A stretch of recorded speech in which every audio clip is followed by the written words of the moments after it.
Welcome to our channel. Today we how to subscribe to Shippo tracking emails for better delivery updates step by step clearly. To begin, open your preferred web browser.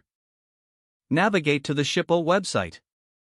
Log into your Shippo account using your credentials.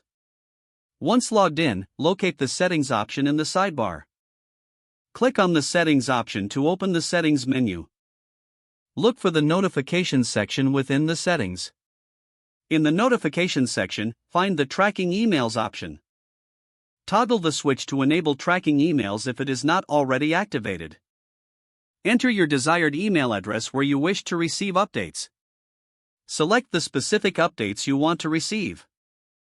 Ensure all information is correctly entered in selections made. Scroll down and click the Save Changes button to confirm your settings.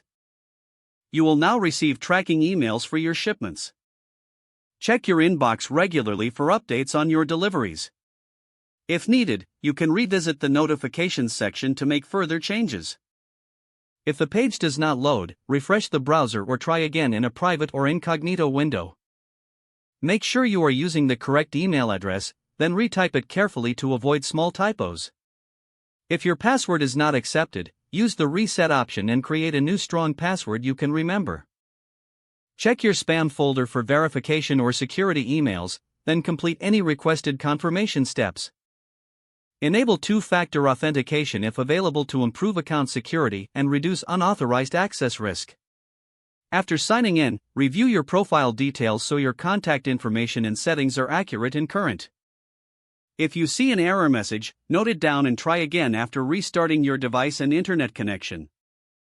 Log out when you finish, especially on shared devices, to keep your account and payment information secure. If the page does not load, refresh the browser or try again in a private or incognito window. Make sure you are using the correct email address, then retype it carefully to avoid small typos. If your password is not accepted, use the reset option and create a new strong password you can remember. Check your spam folder for verification or security emails, then complete any requested confirmation steps. Enable two-factor authentication if available to improve account security and reduce unauthorized access risk. Don't forget to like this video and subscribe to our channel for more step-by-step tech guides.